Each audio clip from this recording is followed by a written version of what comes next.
Okay, welcome everybody. Today is Thursday, April 11th, 8 p.m.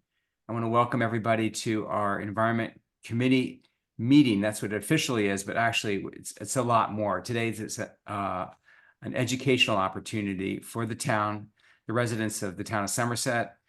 Today we'll be talking about two topics that aren't necessarily directly connected to each other, but I decided to put them together because I think they're both very interesting and timely in what we're doing in our town. And that is composting and also having bees in our neighborhood, which is a wonderful thing that we just started. Today we have two guests, Alan Van Order from Compost Crew. He's a director. And then we also have Maureen. Do you pronounce your name Mike or Mick? Maureen? Let me unmute myself. J. Smick. J. Smick, thank you. And she is she represents the Montgomery County beekeepers, and we'll be speaking about bees and our apiary and what's going on there now. So first, I just want to say that we're in the process. Right now, presently, we have about 40% of our town signed up for composting, and it's been a very successful program. As people know, composting is a way to deal with food scraps, food waste, because apparently worldwide we have up to 30% of our food that is not used, which is a huge amount. And we can put those food scraps to good use. And Alan will share with you some of the things that they do with that material. But if we put it into our landfill, then we increase the size of our landfill, and then it's lost. It's lost energy. It's lost opportunity to create topsoil. So Alan will talk about that shortly. Our idea, which is now at the table of the town council, is to start an opt-out program whereby we will ask the entire town to be participants in the composting program. And just recently, our town council member, Robin Barr, informed me that the county executive of Prince George's County 2 years ago actually started a countywide curbside composting program. So we're just talking about the town of Somerset to do the same. And the entire county is doing that. And there's actually hope now that the county of Montgomery County will be doing the same. So as with our success story with gas-powered leaf blowers, when we banned it in our town, and then it has now expanded to Montgomery County, we're hoping to be a bridge for the county by getting everyone to opt into this program, and we're doing it in an opt-out way. Whereas, such that when people are automatically given a bucket to become part of the program, unless they actually call the town manager to say, we do not want to be a part of the program. And then that's sort of how it starts. But I don't want to steal the thunder of Alan too much. So I want to turn it over to Alan. And Alan, why don't you just introduce yourself a little bit about your personal history related to Compost Crew and get going. Yeah, again, Alan Van Order, thank you for having me, Barton. I'm pleased to be here. Somerset is really an example for us of our municipal programs, and that's what I focus on at Compost Crew. So I was brought on about 3 years ago to focus on programs like Montgomery County, Alexandria, the DC curbside program, and that was all sort of born out of these a lot of Montgomery County smaller municipalities like Somerset, Chevy Chase Section 3, Chevy Chase Section 5. They were sort of the early adopters of the town supporting curbside composting in their communities. Somerset, I will say, I'd like to compliment everybody on the call. You continue to set the barrier for us with about 48% participation, as you said. And going forward, we'd like this to be opt-in. So, excuse me, go from opt-in where we are now to opt-out, where we have everybody participate, and we'd be collecting bins from the smaller percent of the residents that aren't participating. The objective being significantly increasing our food waste diversion. So I've just prepared a few slides about the way Compost Crew works. It is very Compost Crew centric.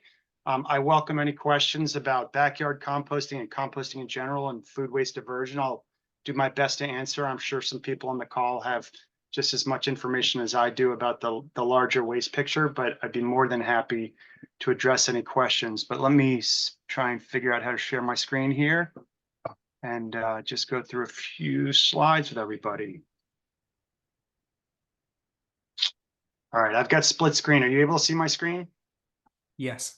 All right, wonderful. Forgive me for looking to my left. It's on my left screen and I'm not going to try and fix it. So very high level, what is composting? It's the simple process of separating your food scraps in your kitchen so that they can be mixed with yard waste. So, you know, an apple falls out of a tree, leaves fall on top of that, and there's a natural process of decompensation, the food decomposing and creating topsoil essentially. So what composting is just creating an optimal environment for that. If you get the right ratio of the carbon in your yard waste, the nitrogen in your food waste, the right moisture level and the right oxygen levels, this process happens very naturally and very quickly. And the end product is compost. So there's large scale facilities in the area, there's small scale facilities in the area, but what we really need residents to do is separate the nitrogen, your coffee grounds, your orange peels, your onion skins, your avocado skins, all those sort of things, even meat, bone, and dairy, food scraps, all of the above can be composted with our systems and with our collection process, and those are brought locally to be composted. There we go. So Barton, you touched on a little bit of this. What's the benefit? What's the point? The biggest issue here is about 30% of food waste and then an additional 10% of our municipal waste. So almost 40% of our municipal waste, the trash that we're collecting and sending to landfills or incinerators, is actually organic matter that can be composted. So we're reducing our waste and we're reducing our reliance on incinerators and landfills, which is obviously a good thing, but that's really just the tip of it. We get cleaner air. So when food waste goes into a landfill, it decomposes in an anaerobic environment. That anaerobic environment produces methane. That's actually what anaerobic digestion is, when that methane's being captured, but in landfills, it's not captured. So we're pumping methane into the environment, which is 80 times worse than carbon dioxide. So absolutely want to avoid that. And then as I alluded to before, you've got the other end of this where if you're putting topsoil into your farms, your yards, your construction projects, you're creating healthier soil, which actually sequesters carbon when plants are growing on that. So you've got kind of a win-win in that you're not producing methane and you're sequestering carbon. More importantly, perhaps in our local farm production, we're creating healthier soil. Healthier soil produces healthier food. Your magnesium levels and things like that stay high in food when it's grown naturally. And you also need significantly less inputs. The farmer doesn't need to buy nitrogen because we're putting it in through the food, through the compost. The healthy soil sequesters more water, so there's less irrigation needs. The plants are healthier, so they're more resilient against pests and drought. So all those things produce healthier soil, make farms more sustainable. And I think everybody understands how in jeopardy our food production system is. So healthy soil is an important part of it. And then we've also a healthy watershed. As I mentioned, a higher percent of the water is retained, and then you don't have to also have stormwater washing off our topsoil and going into our rivers, and algae blooms and things like that. So healthy water, healthy food, healthy soil, and less pressure on our landfills and our incinerators are some of the benefits of why we're asking to do this. A great way to think about it is recycling, but it stays local. And it has these other residual benefits as opposed to just downcycling and turning your one plastic bottle into a plastic park bench. So where do the food scraps go with Compost Crew? So Compost Crew collects from about 20,000 customers. We've got commercial businesses and residents. A large percent of that is residents, but we do some large commercial businesses, hospitals, grocery stores, conference centers, hotels. So 20,000 customers and about 2 million pounds of food waste a month are being diverted. That food waste is going to the closest processing facility. As Barton mentioned, Prince George's County has a program going. A large percent of the regional food waste goes to a facility called Maryland Environmental Services, or MES, in Upper Marlboro, Maryland. There's also a similar facility in Prince William County called Balls Ford. You may know the products coming out of these two facilities. Leaf Grow, that if you buy an American Plant, or Home Depot. That's actually a byproduct of the Maryland Environmental Services, or MES product. And then Grow Good is a newer product in the marketplace that's coming out of Balls Ford. And then Compost Crew, these are centralized systems that are great. We need these big industrial facilities for large scale. One of the things that Compost Crew is doing that I think is pretty neat is we have what we call compost outposts. So these are small decentralized facilities that are closer by. So we've got 6 of these outposts, 2 in Montgomery County, 3 in Prince William County, and 1 in Fairfax County. And what we're allowing what that's doing is allowing us to take the food waste a shorter distance. You can imagine if we pick up in Somerset and we've got to drive around to Upper Marlboro, your food waste is going a long way. That adds the carbon, the carbon footprint that we have in collecting and recycling the food waste, and we want to minimize that. So as we can expand these decentralized facilities, we can go a shorter distance with the food waste. We can go a shorter distance with the yard waste. We can process this material locally. And then in a lot of cases, we do these on farms that are producing food waste. We're doing it with Fairfax County, and they're doing a pollinator garden on the retired landfill. So the compost is also staying locally. Instead of it needing to be bagged in plastic and brought to Home Depot, and then we go pick it up in our SUVs, it's also staying locally. So this is an additional system that improves the efficiency of the programs, and also improves the resilience and of having more systems online, a little bit more resilience. And if MES were to reach capacity and stop collecting food waste from Montgomery County, we'd be in a real bind with our Montgomery County customers.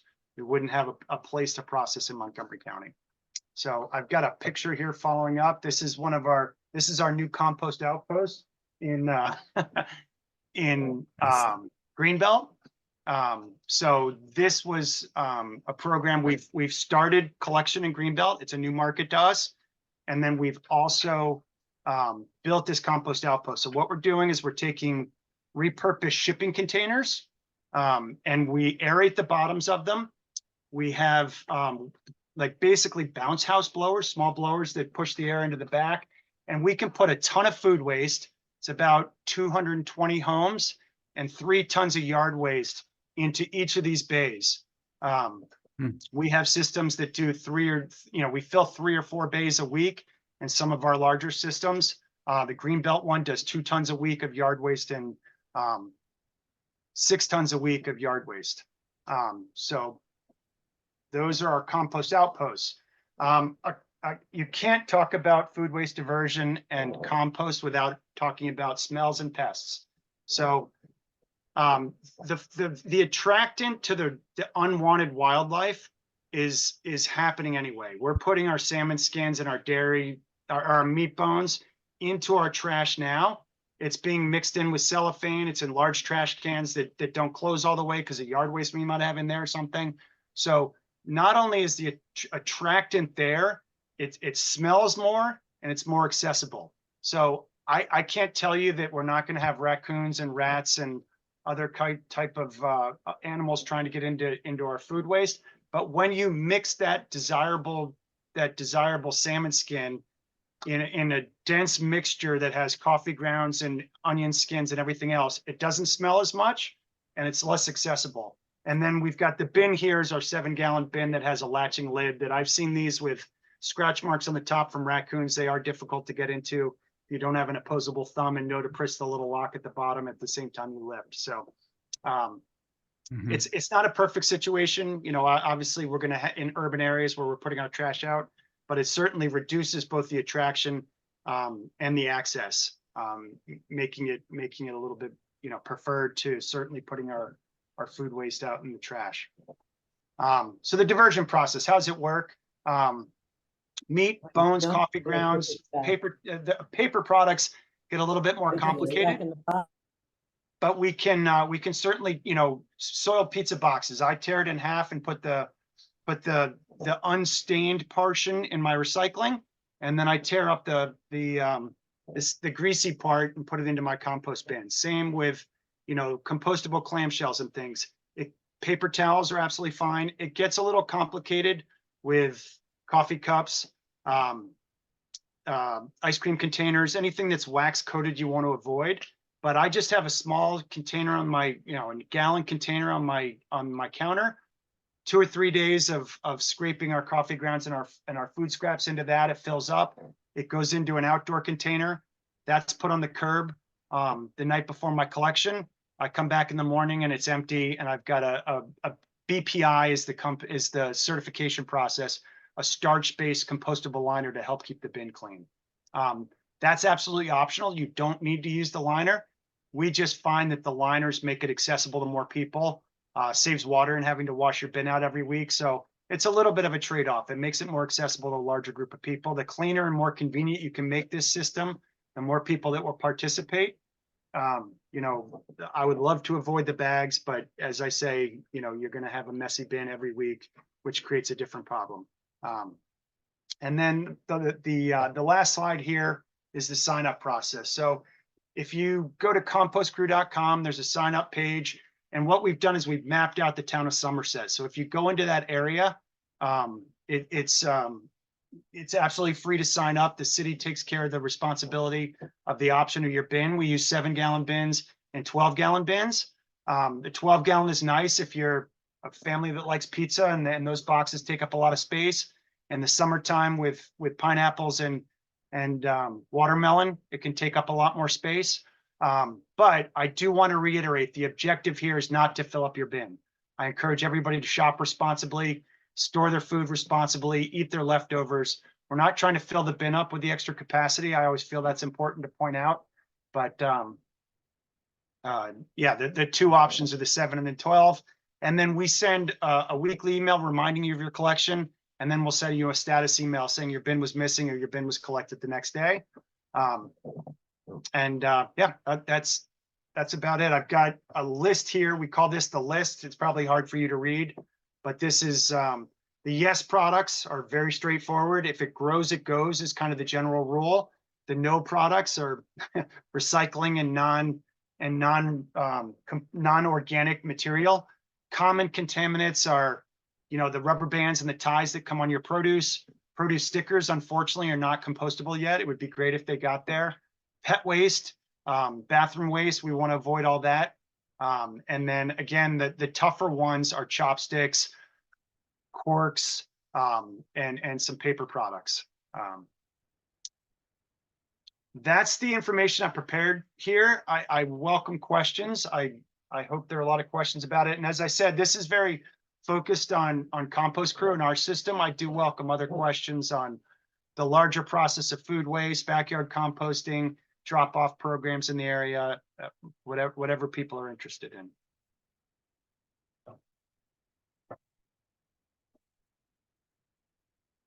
I see you talking, Barton. I think you're still muted. Yes, thank you. I was trying to give you the floor. Alan, thank you so much for this presentation, and it was very informative. If you could give me back the screen, I thought I'd share with. Yeah. So everyone has that list, which you can refer to at another time too. But I think what I like to do is just show this short video that I made with my my daughter, and I. Oh, great. Yeah, I have the same kitchen top counter. There you go. So take a listen to this, guys. Good morning. It's time to put the compost outside, and I want to just give a quick demonstration of how it works. Can you hear this? So basically, we have stuff in here. We have our coffee grinds. We have some flour stuff, banana, and actually this is some leftover popcorn in there, and we're done. Okay, so now we're going to just head outside. This is our compost bucket. We're going to keep it at this is sink, and off we go.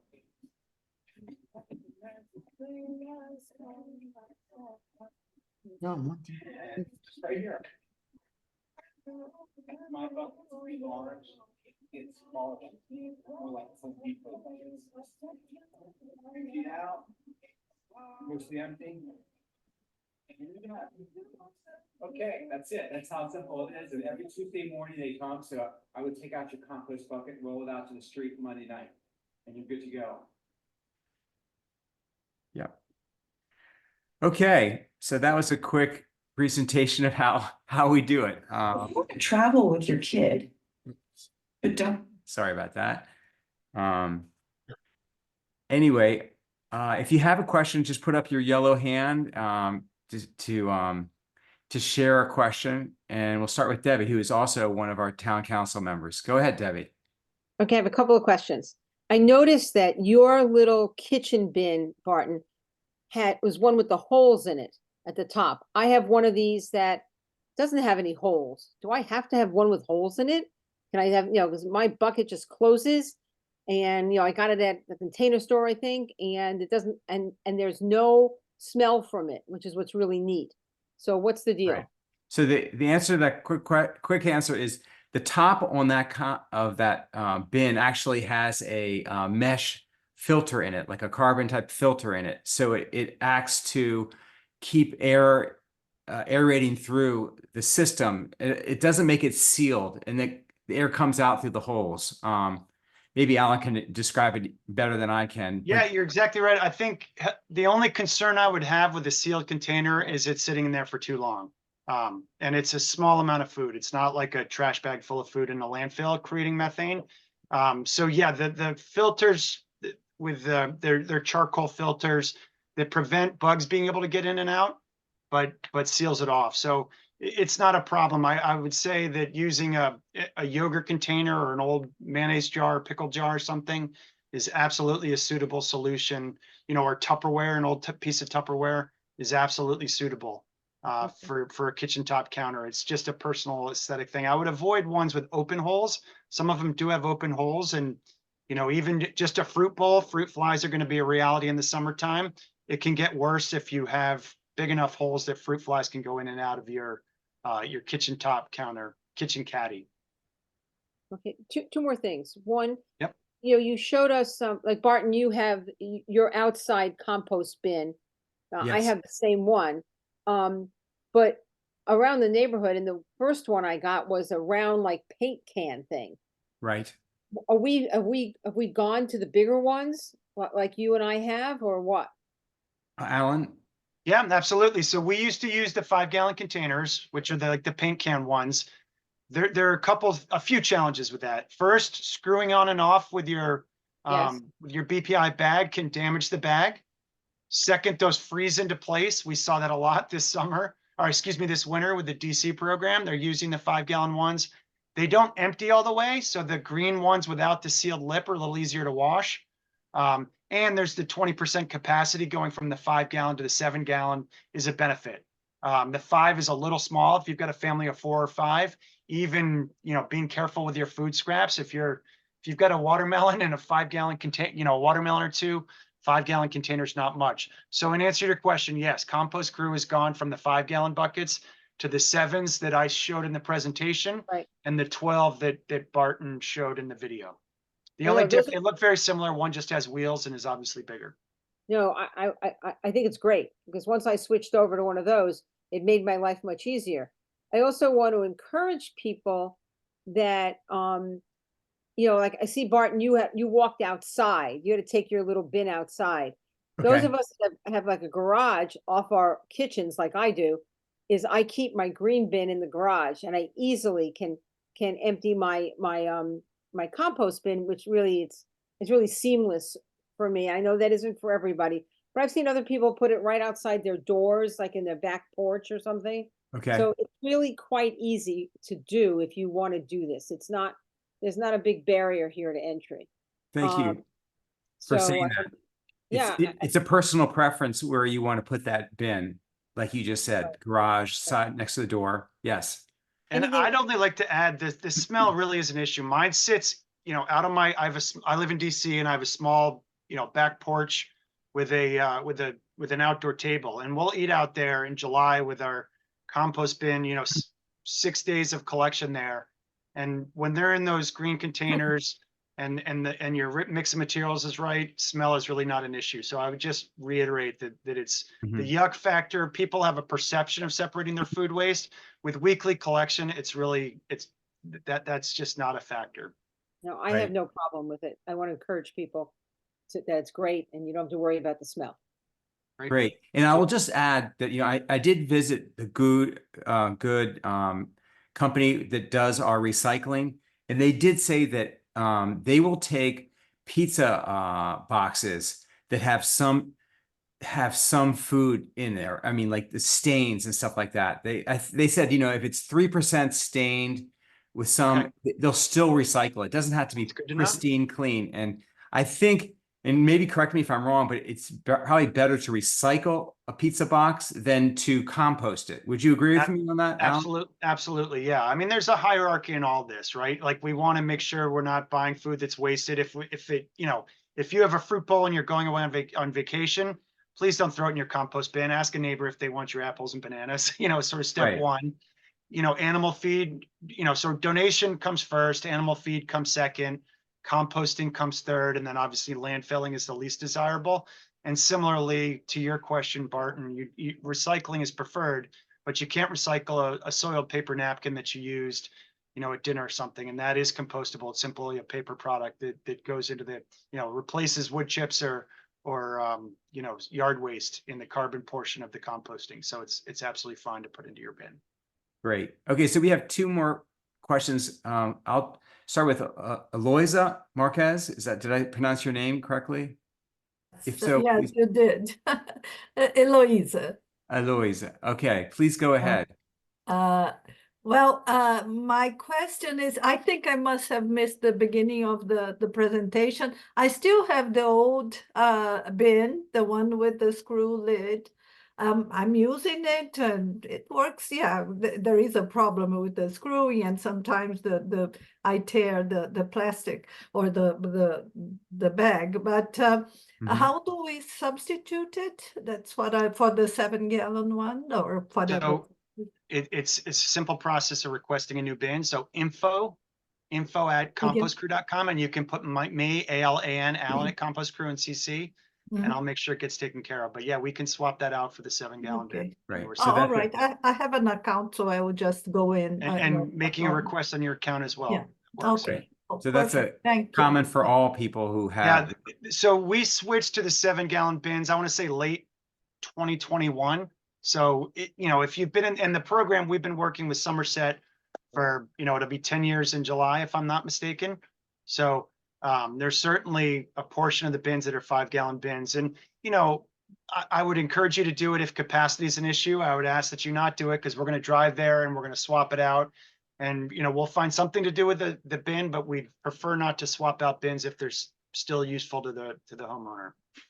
Oh, okay. I've been with the program since the inception in Somerset, so wonderful. I have no problem with the small one. But okay. There are some advantages. There are some advantages to the 7-gallon one, which is why we switched. So I think you understand my point. We don't want to create additional waste by swapping out every 5-gallon in the city. But if there's a reason for it, we can certainly support that. Okay, Great. thank you. Well, listen, we're going to talk about composting for another 2 or 3 minutes, but I thought I'd ask Robin, if you want to weigh in a little bit from the council's perspective on this program at all, if you have any comments you want to share, it's up to you. You're muted. Go ahead. Yeah, I'll just explain where it is in the process. That we've introduced the motion to go to opt-out composting. We did that at our last meeting, and we'll be voting on it at our meeting on the 1st of May. And hopefully it'll pass at that point, and then we'll begin the process if it passes in June. Awesome. Thank you for that timeline update. Cinzia, I saw your hand was up before. Or do you still have a question? And if so, just unmute yourself. Yeah, I just I don't have it, so I had to start from the beginning.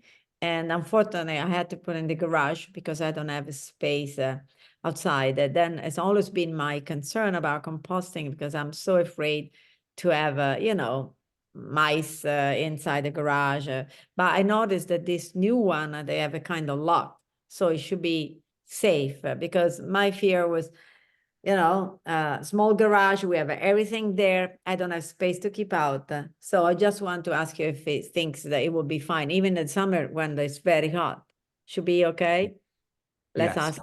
I mean, that's my personal experience. It's been excellent. It has a very strong lock and it's perfect. So it works well. And I actually had a raccoon in my trash bin for a whole year, but I've never had anything coming into my compost bin because it locks. Yeah. So- Again, case study of one, but I would say the same. I've had no issues. I have my recycling bin to the right and my compost bin to the left, just outside my kitchen door. And I found a raccoon in my recycling bin, ignoring my compost bin. So, yeah, I don't think it'll be a problem. I would encourage you to keep moisture level low, in your compost. So, you know, be vigilant when you're putting watermelon in to try and drain as much of the liquid out as possible, similar with your coffee grounds and things like that. Moisture levels low will be a good way to control attraction and odors. So, you know, even put some leaves or some sawdust at the bottom of the bin at the beginning of the week if you really want to be extra vigilant. But no, I wouldn't you said that- anticipate any problems within your garage. Excuse me, what did you say to put on the bottom? Just some leaves or some, you know, sawdust or something like that, just to absorb a little bit of liquid is a good way to keep the bottom clean. Right. And yeah, it just Okay. keeps the moisture level low. That's a key for both, you know, attract odor and Yes. insect infestation. And you said that the bigger one has wheels, so it will be easy because I have all the driveway. It's steep. It so- does. It does. So the 7, you know, the amount that you produce is really the amount you produce, right? So the 7-gallon I would think would be enough for most people. The 12-gallon does have wheels. And I will tell you, if you have, you know, you can imagine, I keep using watermelons as an example, but you know, compost can get heavy. So if you filled a 12-gallon bin 2/3 of the way full, it's going to be 20-25 pounds. So you want those wheels. Mhm. Okay, thank you. Alan, I would just want to, on behalf of our town, I really am very proud of what you guys are doing. It warms my heart that that we can be a part of this program that you've provided for the greater region. So thanks for coming tonight, and I guess we'll be back in touch with you. And yeah, just thanks Yeah, again. I look forward to you know, hearing about the program going forward. If anybody has any questions, again, Alan@compostcrew.com, and I would just send that right back to you and your community. You guys have been a leader in this space. And, you know, one piece I didn't touch on is we're really sensitive to our carbon output in our collection. You know, that's something that needs to be thought about. And I alluded to it a little bit in trying to bring the food waste to the closest processing facility. But the more density that we have, the more efficient our service is. So getting communities like yours to get participation like you have, you know, really significantly improves the efficiency of the program and can allow us to pass a lower cost on to you and your residents. So I thank you very much as well, and all the community advocates that helped grow this program. So it predates my time at Compost Crew, and probably, you know, sounds like a lot of you were early adopters. So thank you all very much as well. Yeah. All right. Well, thank you. And I'm going to say one last thing. I love bees and I would love to stay on, but as you probably saw a little bit a while ago, I have family visiting. Yes, that's So I'm completely going to excuse understandable. myself and get back to family, but thank you all very much for this opportunity. I really appreciate Thank it. you. And appreciate the partnership. Have a good evening, everybody. Thank All you. right. Take care. All right. Thanks again to Alan. And now we're going to transition to the second half of our program. And we are going to have Maureen speak about bees. And I'd like, Maureen, if you'd be kind enough just to tell a little bit about your personal background and how you got into bees. And just Sure. anything you want to share, because this is a whole new program for our town. We've had our apiary in place for almost a year now, or a little less. So please go ahead and share. Okay. Well, thank you for inviting me this evening. And I was very happy to hear about the Compost Crew program, because I've been a Compost Crew user here in Bethesda for a long, long time. So hopefully the whole county will get on board with this pretty soon. So my name is Maureen Jasmick. I'm a member of the Montgomery County Beekeepers Association, and I live in a neighborhood called Edgemoor in Montgomery County in Bethesda. I've been a beekeeper since about 2013, and I also manage the training apiary at the Brookside Nature Center and do a lot of teaching with beekeepers, especially new beekeepers in Montgomery County. So I have visited at various times, walked around and seen your bees over in Somerset, and it seems to be a really nice location. And so when Barton asked me to talk about bees, I thought the thing to talk about really, because I know you've had much information about bees, and I've talked about bees in public spaces to this group, but just let you know what the bees are up to in the spring. So, because in the spring, no great surprise, it's all about reproduction. So let me get this moving here. There we go. So the honeybees are very unlike native bees. Native bees are essential to our plants and our lives, but honeybees are a different animal in a way because they have two methods of reproduction. The first is the one you would expect, is that there is a honeybee queen and she lays an egg, and each egg develops into an individual bee, and that's how they maintain the population of the colony. So it's sort of like butterflies. You can see in this illustration, the queen is laying an egg, and that egg is developing into a larva, and that larva is growing, and eventually they cap that larva over, and it spins itself a cocoon, becomes a pupa, and then after approximately 21 days, comes out. It's an adult. It's a bee that's ready to start its life as a honeybee.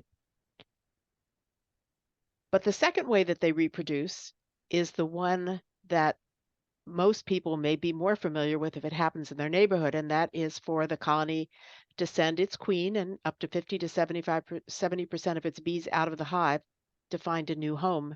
And this is what's called a swarm. So now from one colony, it makes two colonies, and every colony that is healthy should want to swarm. Beekeepers often talk about, oh, how can I keep my bees from swarming? Well, if they're healthy, they'll want to swarm. So the question is, how do you help them? But, and you may have seen at various times a swarm in a tree or hanging out on your lawn furniture, or just the sound that they make when they leave the hive as thousands of them rush out. It sounds like an airplane. But before the bees leave the original hive in the swarm, they first gorge themselves on nectar, so that they're going to have to take energy with them, because when they get to their new home, they're going to have to build comb, they're going to have to set up the new hive. There might not be anything there. They're going to have to draw a whole lot of wax. So they eat like crazy before they leave. And what that does, it makes them very non-defensive. It's like after a big Thanksgiving dinner, makes them not drowsy, but it makes them quite unable to be defensive, to be aggressive.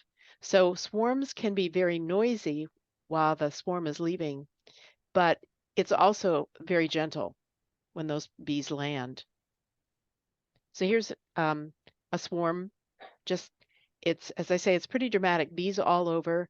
They all come rushing out of the hive, and it takes them a while to coalesce sort of in a group together as they head for their temporary location. They generally just go a short distance from their hive, and then they land for a short time. It could be a few minutes, it could be a couple of days. It's a temporary location, and this is called a bivouac. So obviously, this group of bees that's landed on somebody's patio furniture, this is not going to be their permanent home. They're not that stupid. They know they can't overwinter, can't build, a new hive there. But they land someplace, and you'll see the bees on your fence in a tree. They're just having a moment. They're collecting everybody in the swarm. They're checking to make sure the queen is there, because they took the queen with them, and she's, not used to being out and flying. She's used to being in the colony, in the hive. And in fact, for a few days or a week or so before they take her with them, they feed her less. They run her around the hive. She has to lose weight because she's very heavy, because she has a lot of semen. She has eggs in her, and she's not able to fly. She's just too heavy. So they have put her on this little exercise regime to make sure that she loses weight. And then they kind of drag her out of the hive on the swarm. And part of the time she just plops down in front of the hive, and she doesn't even make it because she can't fly yet. Then they sort of all they just all return, come back into the hive, and then get her ready to try it again. So they're not permanent here. They're just here for a while. The scout bees, there may be a couple of hundred scout bees, are traveling the neighborhood, traveling up to 3 miles away, trying to find the perfect location for their new permanent home. And when they decide on the home, And they do. It takes many scout bees coming back and saying, well, I found someplace good. Another scout bees, oh, I found someplace good. By the time they check out all those locations and they come to a democratic understanding of which is the best one, then the swarm up and leaves. So if you see a swarm on a tree, on a fence, your patio furniture, hanging in your doorway, on your car, please don't spray them, don't hit them, don't annoy them. They are absolutely doing what Mother Nature intends for them to do. And as I said, they are not in any way aggressive and they're very gentle.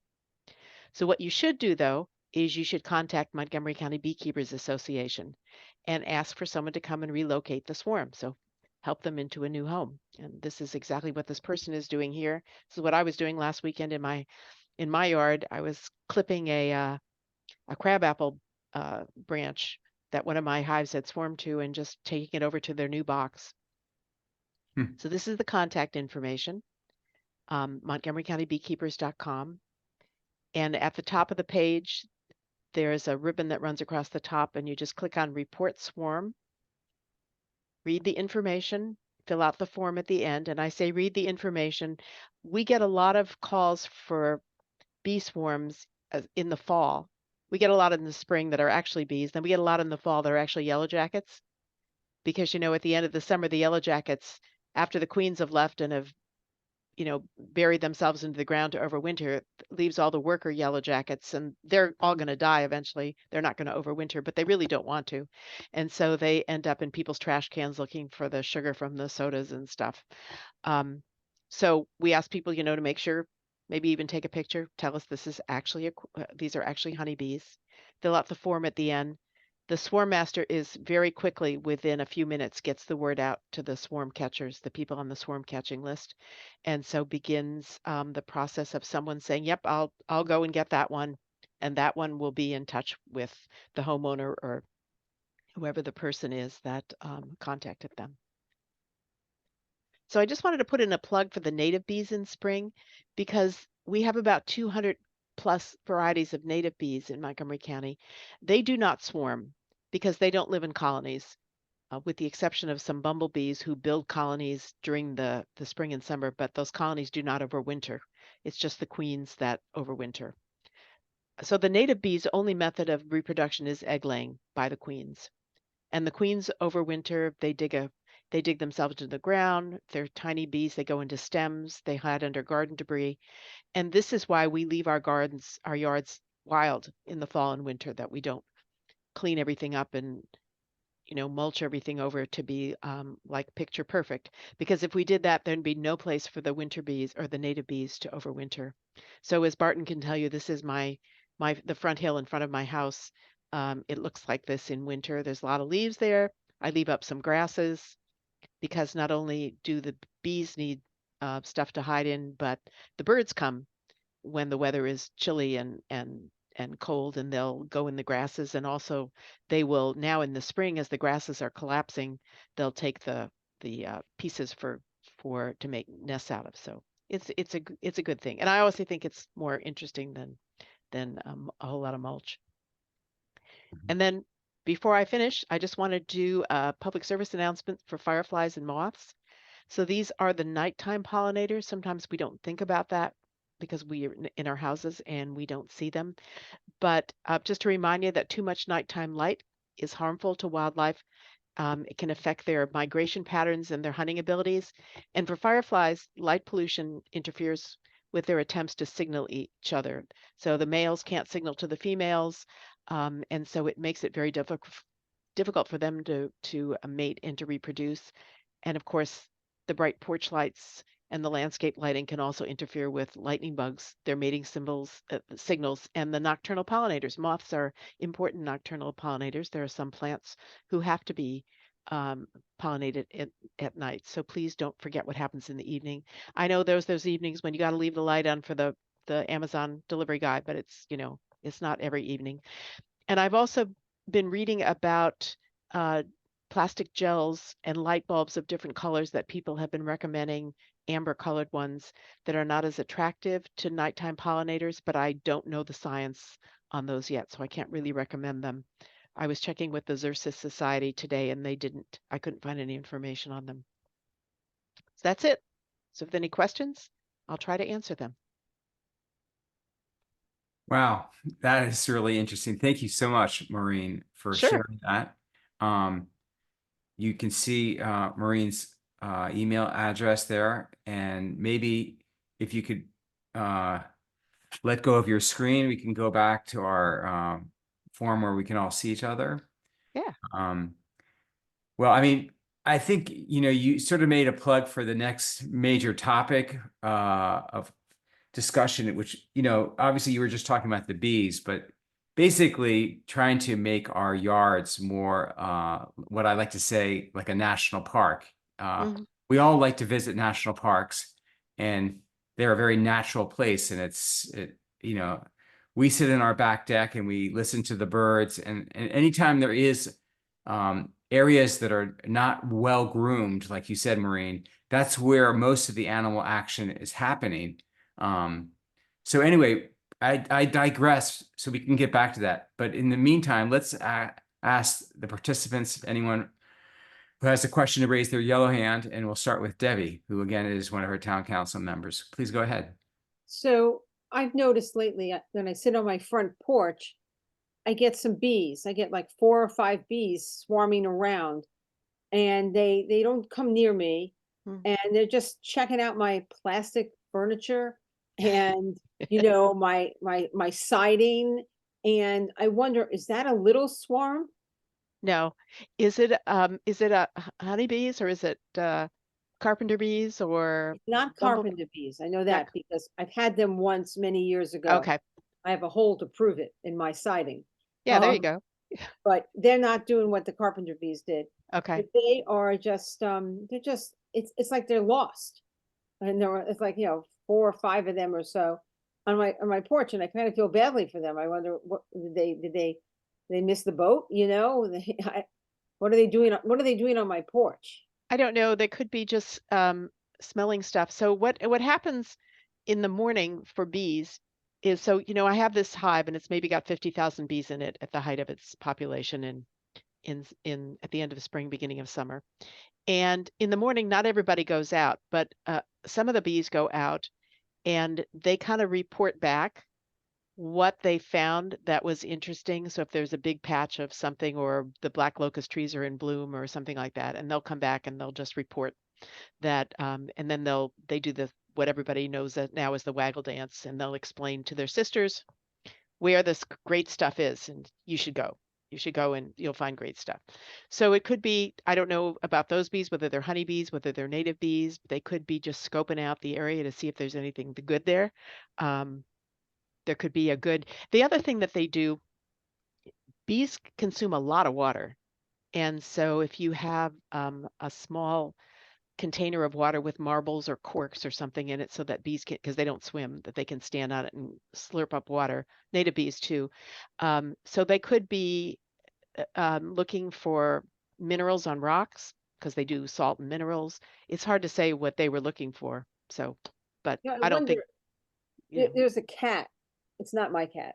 It's my neighbor's cat that loves my chair, and it's its second home, and they are swarming around the chair mostly, and there's cat hair all over it. Yeah, I don't know. If that attracted them. Hard to know. Yeah, they have a lot of odorant receptors, so things are very attractive to them. So who knows what's on that chair that they, yeah. Okay, thank you. Can you follow up on what you said before, that the bees, they wag the back ends, and that tells their neighbors that I have some information to share? Is the sharing actually say, follow me and I'll take you back to where you should get it? Or can they communicate it with words so that they know where to go without that person taking them there? The bee doesn't take them. The bee, remember, it's pitch dark inside the beehive. So when we have an observation hive, we can watch them doing the waggle dance. But of course, in normal circumstances, their sisters would never see them. They would only feel what's called the dance floor. They would only feel the vibration on the dance floor. Okay. But what the bees do is they do 2 things. The length of the dance tells their sisters how far away this is. No, it either tells them how far away it is or how great it is. I can't remember which one it is. But the direction that they go in the dance. They go up and then they make a semicircle and then they waggle. The directions that they work tells them, according to the sun, where this thing is located. Hmm. So they're actually giving directions just by, you know, how they do this and the vibrations. It's really quite amazing. The guy, Karl von Frisch, who discovered this in post-war Germany, eventually got the Nobel Prize for the work that he did. This is many, many years ago, but people are still studying it. So yeah. Wow. Do we have any other questions? I mean, it's just so fascinating. I would love to hear any other behavioral stories like the one you just shared. Can you share something else that seems like you have like a whole encyclopedia in the back of your mind? Well, I don't have that, but I think one of the most, I think going back to the swarm, there's a wonderful scientist just retired from Cornell after many, many years called Tom Seeley. And he produced a book called Honeybee Democracy, which is not just for beekeepers. And in fact, you can listen to it as an ebook from the Montgomery County Libraries. But he was very interested in figuring out, well, what happens in a swarm? How do bees decide on a new location? How do they decide what the permanent location is? And so Cornell, of course, being an amazing place, has, you know, they own the Arnott Forest, right? Which is old growth forest that's unlike anything else in the United States. They also own an island. So he was able to have various ways of isolating bees away from other bees. But what he discovered is that when the bees swarm and they're in their bivouac, and you see the bees in this whole clump all together, and they're, you know, they're just there for a while. There are other bees that are basically dancing on the surface of those bees. They're doing their own waggle dance. And it's not to tell bees where food is, it's to tell bees, I think I found a good location. It's a cavity, it's dry, it's high enough up that a bear won't get to it. It has a large enough space so that we can store enough food to get us over winter. It may even have wonderful smells from a bee colony that lived there before and moved out. So there could be many good reasons. Oh, and the entrance isn't too big because you don't want a big entrance, right? Because things can get in. So it's got the right size entrance, the right size cavity, the height is fine. We think this is a great thing. So they dance and they get other bees interested in checking this out. So they've given directions. So what he observed was that one after another bee will come and check it out. And they go inside and they actually measure the area inside. They walk it because they have little cameras inside. And the bees will walk it and they will say, oh, this cavity is this size, you know, 5 gallons or something. They go back. If they liked it, they go back and they dance to say, yeah, I really like this place. So as the hours go on, more bees are coming in, reporting on the place they liked. Other bees are going out and see it. Other bees come back and say, yeah, we didn't like it. So by the end of a day, maybe, they've committed to one location.